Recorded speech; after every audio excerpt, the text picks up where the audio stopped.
18ஆம் தேதி எங்கள் கத்தி படத்தினுடைய இசை வெளியீட்டு விழா.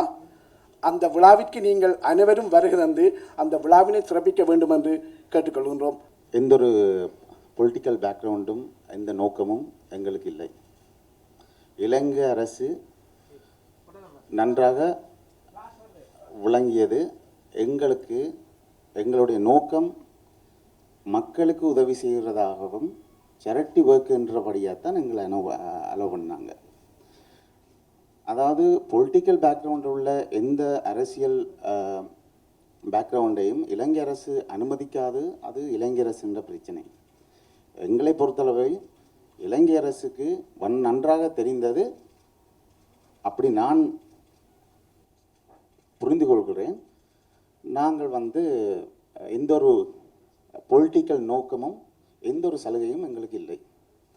அரசியல் விருந்தினராக நாங்கள் செல்லவில்லை. நாங்கள் மட்டுமல்ல, எங்களை விட எத்தனையோ சேரிட்டி இலங்கையில் இருக்கின்றது. அந்த எல்லாமே தமிழர்களால் நடத்தப்படுகின்ற சேரிட்டியாகும். ஞானம் அறக்கட்டளை ரீசனாகத்தான் ஃபோன் பண்ணப்பட்டது. அதுக்கு முன்னாடியே நாங்கள் சிவனார்கள் உள்ளம் அப்படியான பல சேரிட்டிகளுக்கு ஊடாக நாங்கள் உதவி செய்து வந்திருக்கிறோம். இது கூட நாங்கள் இப்போ 4 வருஷம் 5 வருஷம் வெயிட் பண்ணித்தான் இந்த சேரிட்டி பெர்மிஷன் கிடைத்தது. உடனே எங்களுக்கு தந்து விடவில்லை. வியாபார ரீதியான போட்டியாளர்களால் திரிச்சுவிட்டப்பட்ட கதை சதி என்று நான் சொல்லுகிறேன்.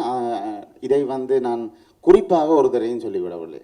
மாகாண கவுன்சில் எங்களுக்கு பணம் கொடுக்கவில்லை. நான் தான் மக்களுக்கு கொடுக்கிறேன். இதை நான் ஏன் அரசியலுக்கு கூட கொடுக்க வேண்டும்?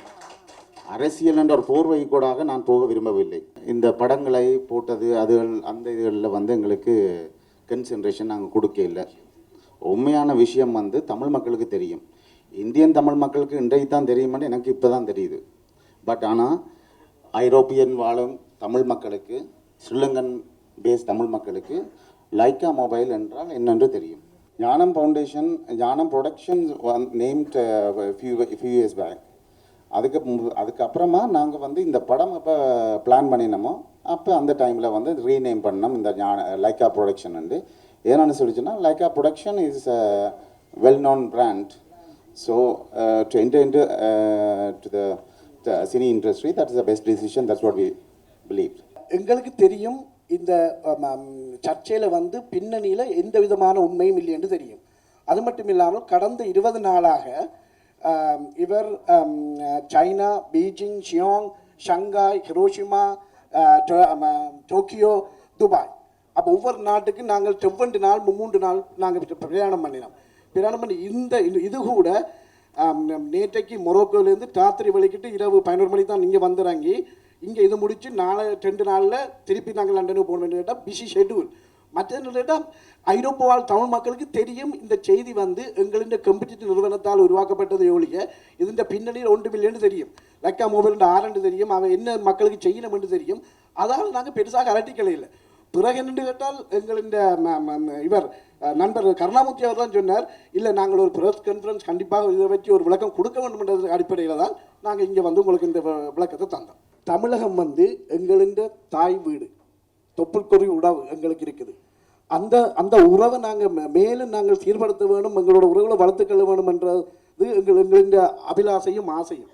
மற்றது இது மட்டும் இல்லை, இன்னும் தமிழ் படங்கள் எடுக்கிற பிளானும் இருக்குது. அதே நேரம் வியாபார ரீதியாக வெற்றியடையக்கூடிய ஹிந்தி, ஈவன் ஆங்கில படங்கள் கூட நாங்கள் சிந்திச்சு கண்டிருக்கிறோம். ஆங்கில படம் கூட எடுக்கிற ஐடியா இருக்கு. 3 பில்லியன் டேர்ன் ஓவர் செய்கிற ஒரு லைக்கா மொபைல் கம்பெனிக்கு ராஜபக்ஷ என்னதுக்கு பணம் கொடுக்கணும்? மிஸ்டர் ராஜபக்ஷ எந்த தேவையில் தமிழ் படம் எடுக்கணும்? தமிழ் படத்தில் ஏதாவது கண்டென்ட் இருக்குதா? தமிழ் மக்களை அரசியல் மோட்டிவேஷன் மூலமாக ஏதாவது பிரெயின் வாஷ் பண்ணுற மாதிரி ஏதாவது கண்டென்ட் இருக்கா? இல்லை. அப்போ என்ன ஆப்ஜெக்டிவ்? அவர் படம் பண்ணி தான் பணம் சம்பாதிக்கணும்னு ஏதாவது இருக்குதா? அப்படின்னு அவருக்கு ஹிந்தி படம் எடுத்துருக்கக்கூடாது. நீங்கள் அதெல்லாம் சிந்திக்க இல்லை. அவரே எங்களுக்கு கூட வரணும். எனக்கு 2 நாள் வருமானம் போதுமானது இந்த படத்தை எடுக்கிறதுக்கு.